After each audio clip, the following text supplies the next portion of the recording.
Well, it's a crisis when you have any number of shootings taking place because it's a loss of life. It is a traumatizing of neighborhoods and of people. And so I certainly have treated it with a great sense of urgency every single day that I've had this job, and certainly every single day this year.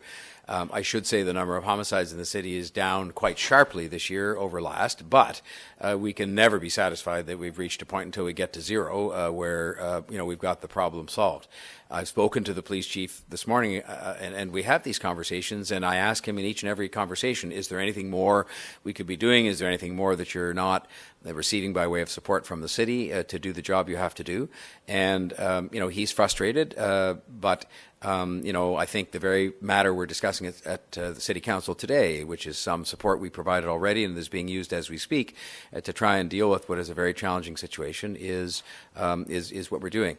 I'll say this. I've talked repeatedly about the three legs on the stool. Support for the police, which we're discussing and hopefully approving at City Council today. It's already been extended to them, and they're underway making use of those resources.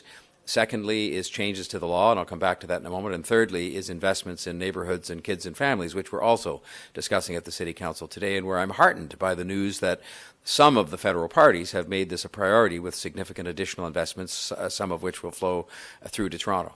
But I want to speak about the laws for a minute. I've spoken often about guns, and that is, of course, a serious problem. But when I was speaking with the police chief last night, very late last night, we got into quite a discussion, which is not the first time we've had it, about bail. And I just want to reiterate something that I don't know when I talk about this, when he talks about this, when other people talk about this, whether people actually get it.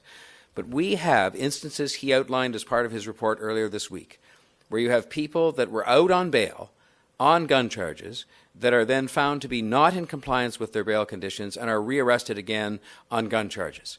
And this is happening over and over again. And I don't know what it's going to take to get the message across to all of those involved, both the lawmakers, but also, I say respectfully, the judges. And I saw earlier on when I commented on this a few weeks ago that, some Criminal Lawyers Association said this was nonsense. It is not nonsense when you see actual people being arrested in the last 2 or 3 weeks who were out on bail already on firearms charges, and they're charged again with possessing firearms. And the police chief tells me that there are people who otherwise we need to count on to give us information in the neighborhoods on these kinds of incidents that are taking place, these tragic incidents, who in some respects are reluctant.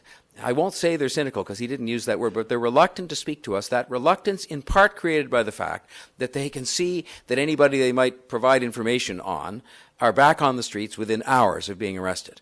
It's frustrating for the police who are trying to do their job. It's frustrating for me, who is answering for this terrible toll that's being taken on our streets every day.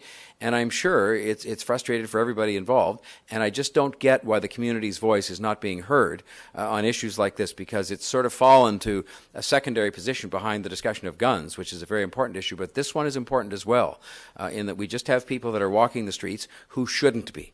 They should be kept in custody pending their trial because they've shown that they have no regard for public safety, no regard for the fact that they've been found once to be carrying firearms, even if not convicted.